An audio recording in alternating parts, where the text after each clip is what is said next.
The target of today's video, the infamous Tommy Robinson, now apparently organising a march for the 11th to take place, and this march should be against Islamic hate. Understandably, this man's got a huge following at the minute. Understandably, he's touching on issues that's close to many of our hearts because we're all affected by these latest events. But it would seem that many people are forgetting that this guy represents the far right, and it was a member of the far right who killed MP Joe Cox. Let us not forget. Not someone shouting Allahu Akbar or someone from ISIS, which was created and funded by Western intelligence agencies.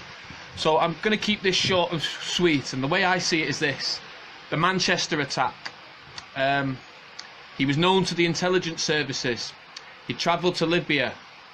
He used to hang an ISIS flag outside of his window. He used to chant verses and incite people, try and incite hatred. His dad was a paid mercenary to overthrow Gaddafi, and when they failed initially in the 90s, his dad sought refuge, political asylum. Our country granted it to him. Then when the revolution kicked off again in 2012 and the NATO bombing and the overthrow of Gaddafi, his dad went over, so did that guy. So fundamentally, we were attacked by someone who we trained and funded his dad to overthrow, someone who was a dictator, a regime that supported terror. But it would seem that the very person who we paid and trained to overthrow the dictator, Gaddafi, well, his son has come back to then blow us up, and his son was allowed to travel to Libya, you know, and go to Syria.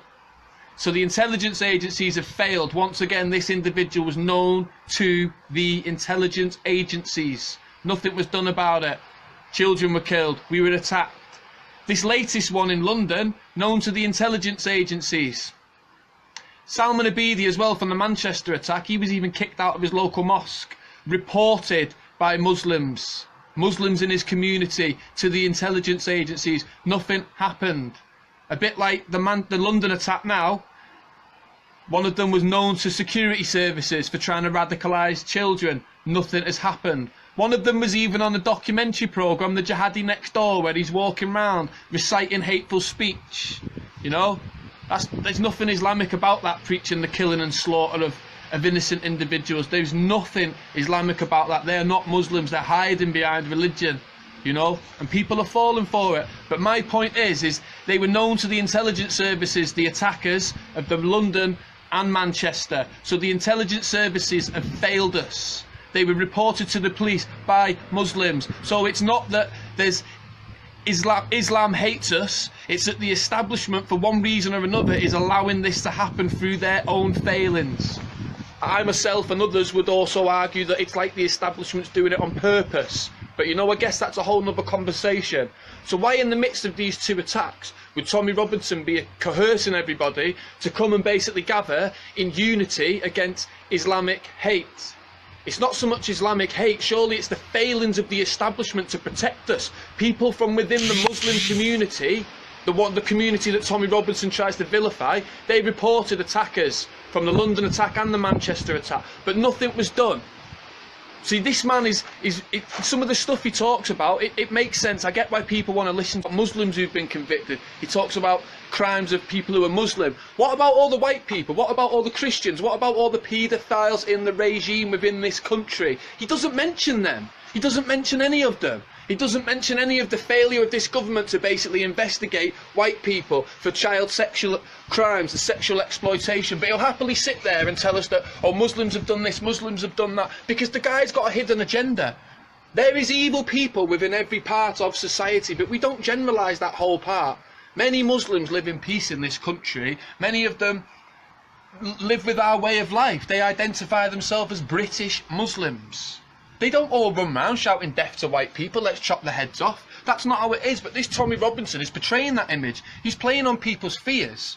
It seems that people are forgetting the government's failings and just falling back to the fears. Well, it must be Muslims, it must be Muslim. There's Muslims reporting these extremists, these people, before they're committing acts of mass murder, and nothing's being done. The establishment is failing. The same establishment that starts wars in countries for no reason and overthrows dictators like Gaddafi, like Saddam Hussein. But then we're all left with the aftermath, with the instability, with all these angry people who are in their country, who've had their country blown up, with all these people who've now got access to weapons. There's no security in the country, there's no stability, so they can do what they want. We've got an intelligence agency in this country that's letting people travel back into Libya and Syria without question. We've got an intelligence agency that are getting told to investigate people, and they're not, and these people are basically killing children in our country. So how can it be that people now want to go on a march against Muslims, against Islamic hate? It's not Islamic hate, it's the establishment. That's what it is, and that's at the very minimum. That's if you put aside, you know, the Illuminati, Freemasons, Zionism. You know, let's just put this in basic terms. The establishment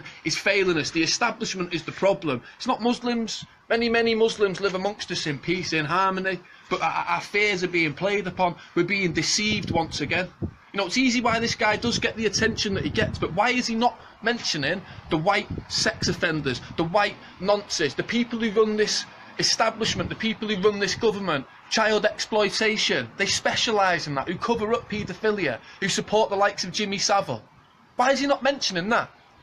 Because this guy's got an agenda. This guy wants to divide us, and this time now we should be coming together against the government. We should be all standing hand in hand, white people, Christians, Jews, religious, non-religious, rich, poor. We should all be coming together and saying we deserve better. We deserve a better way of life. We deserve better security. More needs to be done. And before you take our liberties and our freedoms, why are these individuals allowed to preach hate on the internet? Why aren't these sites closed down? And why are we told these perpetual lies about they can't manage it? You can't even drop a piece of litter in town without getting identified and getting fined. Anyone who has a fight, you get caught through CCTV. Every time these terrorist attacks are happening, there's no CCTV, and people are forgetting that, because they seem too happy to go, well, it must be the Muzzies, bloody Muslims. Plenty of Muslims live here and don't do anything. Plenty of Muslims were treating victims of these bomb blasts. You know, plenty of Muslims are against ISIS. Plenty of Muslims have been killed by ISIS, but yet people still want to believe it's Muslims. Who's training ISIS? Who's giving them the weapons? Who's letting them travel all around the world? Now we've got ISIS, you know, in almost every corner. They've swept across the globe more efficiently than any army. How could that possibly be? We need to start asking these questions, and fundamentally, without getting caught up into the opinions and the facts and the conspiracy, there's one basic principle amongst all this. It's the establishments that's failing us. It's the governments that are failing us. The same government that we pay money to with our taxes, the same government that we put into power to basically manage these affairs. They are failing systematically. They're destroying the infrastructure of this country. They're affecting all of us on many different levels. We're being left to live in fear. It's the government what's keeping this level of fear. It's not Muslims.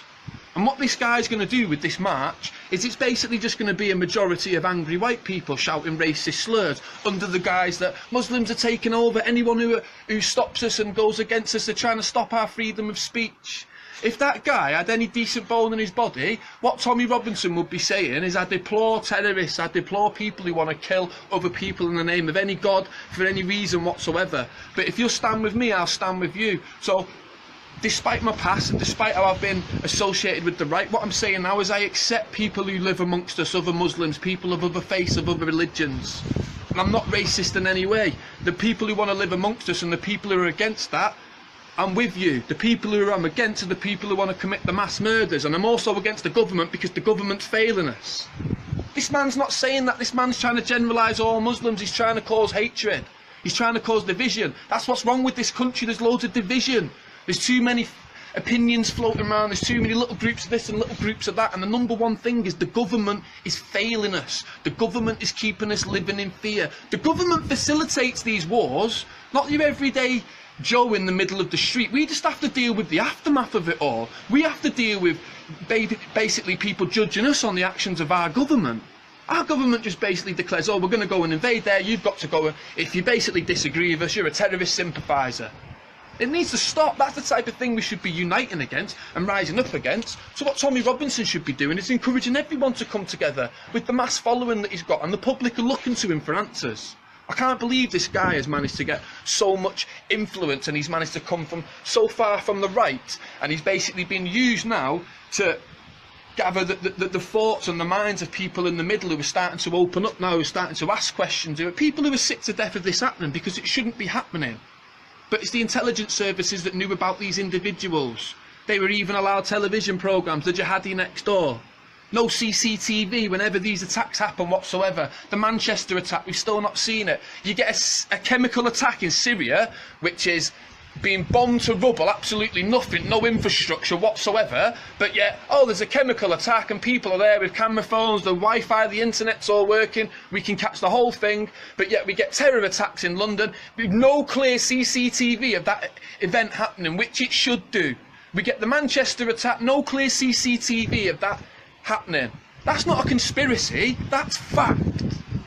That's fact. That's nothing to do with tinfoil hat. That's nothing to do with loving Muslims and hating Muslims. When are you going to realise that the whole Muslim card is used to divide us? Do you like them? Do you not like them? Our anger and our frustration should be focused towards the government. That's who's causing all this, that's who's failing us, that's who's arming these rebels, that's who's training these rebels, that's who's turning the cameras off, that is who is allowing people to basically come in and out from countries where we know there's instability, we know that there's ISIS there, we know that these individuals have even got links to radical sections of society, but they're allowed to... The failings are with the government. The hate and the fear is being spread by the government. They're the ones that allow these sites to come up. The government is the one that allows sites on Facebook of people basically encouraging child abuse, of people allowing it, of people glorifying it, of people talking in detail. And these groups get reported and nothing gets done about them. That's the world that we're living in. That's the government that allows that. The government is allowing these individuals space to basically spread this hate, to basically get into the minds of vulnerable individuals or people with mental health problems or people who are angry because their country's been blown up. They shouldn't be given this space. They shouldn't be giving programmes to jihadi next door. They shouldn't be allowed these channels. There shouldn't be bomb-making manuals on the internet that are so freely available. It should be a lot more harder. And people who are looking at these manuals, they should be tracked down. They seem to be able to track all of us down to give us a fine, or to get council tax, or to basically anything that generates money off us. They have no problem finding us. They have no problem locating us. But yet we can't do anything about all these people who want to kill us, who've got YouTube channels, who are basically glorifying it. There's nothing that can be done about it whatsoever.